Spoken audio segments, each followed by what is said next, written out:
Good afternoon, everybody, and welcome to the Israel Brief brought to you by Lay of the Land.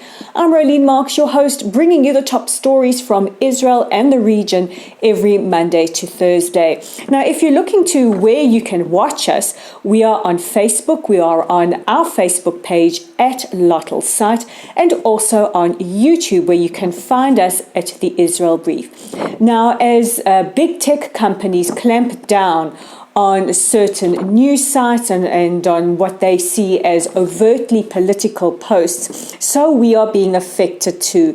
We ask that if you are viewing this on Facebook or even on YouTube, please share our content. Please help us get Israel's side of the story out to the masses who may not see it. We really appreciate any help that you can assist in helping us make sure that Lay of the Land and the Israel Brief's content gets the coverage and gets the exposure that it deserves. Now, today we look a little bit different. I'm holding up this sign as part of the international We Remember campaign. Lay of the Land and the Israel Brief are very proud to join millions around the world, survivors, families of victims of the Shoah, world leaders, leaders of organizations, leaders from royalty, football clubs, celebrities, and many others who are adding their voice to hashtag We Remember. And the reason is simple. Today is International Holocaust Remembrance Day. It is a day set aside by the United Nations and coincides with the liberation of the Auschwitz death camp, and it remembers all the victims of the Holocaust. It remembers the Jewish victims, the Roma, the Sinti, the LGBTQI victims, and the others who were murdered by the Nazi regime. Now, why Jewish victims are sometimes seen as separate is because Jews were the only ethnic group that were specifically hunted and targeted for murder, regardless of age, from birth to the very elderly. Jews were seen as the one race that should be eradicated from earth. And this today is different from Yom HaShoah, Holocaust Memorial Day in Israel, which coincides with the liberation of the uprising in the Warsaw Ghetto and remembers specifically Jewish victims. But today, we remember all victims of the Holocaust. We bear witness, we honor and remember them, and we reiterate our commitment to teaching future generations. Yesterday, we spoke about how UN Secretary General Antonio Guterres sounded the alarm that 2/3 of young Americans do not know that Jews were murdered in the Holocaust, that 6 million Jews were slaughtered during the Holocaust. And many organizations, countries around the world are starting to adopt IRA. IRA is the International Holocaust Remembrance Alliance's definition of anti-Semitism. And we can report today that major German companies, Daimler, Volkswagen, and Deutsche Bank have signed and adopted the IRA definition. This year, we also want to acknowledge the 1.5 million children who were killed during the Holocaust.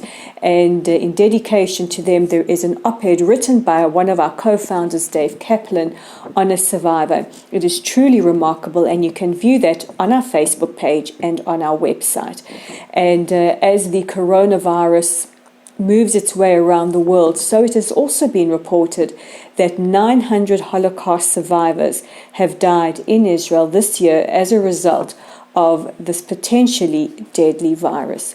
So today we reiterate that we remember, we say never again, and we will always bear witness. In other news, we now go to the United States, where we have a clearer indication of where the Biden administration is sitting with regards to Israel, our neighbors, and the Middle East. Now, yesterday, the Biden administration said that they will be renewing ties with the Palestinians and that they support a two-state solution. Now, this is not a departure from the previous administration, who also supported a two-state solution, albeit coming from a different angle. And we also remember that it was Abbas and the Palestinians who broke off contact with the Americans at the time because they did not agree with the proposals put forward. They also didn't put forward their own proposals, but it has been confirmed that the Biden administration will be renewing ties with the Palestinians and also possibly opening or reopening the PLO office in Washington. In other news, yesterday, Secretary of State Antony Blinken was sworn in, and he has said quite famously that before engaging in any deal with the Iranians, he will consult with the Israelis. Now, speaking of Israel and Iran, our IDF Ramatkal, the Chief of Staff, Aviv Kochavi, has spoken out at a conference yesterday saying that any re-entry to a deal with Iran, whether it be even a slight improvement, is not a good idea. The Ramatkal has also appealed to the government for extra funding for the IDF, saying that they are investigating every military possibility should we have to resort to that.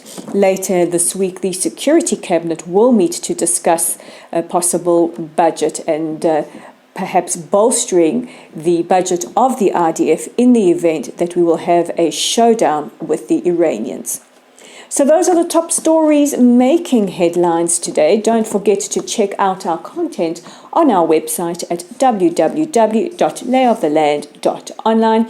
There's an article written by Dave about Ronnie Wolf, an extraordinary story of survival of the Holocaust. It's on our Facebook page. If you're there right now, please share this video. Help us get Israel's news out to the world. Share our content. We really appreciate it when you do.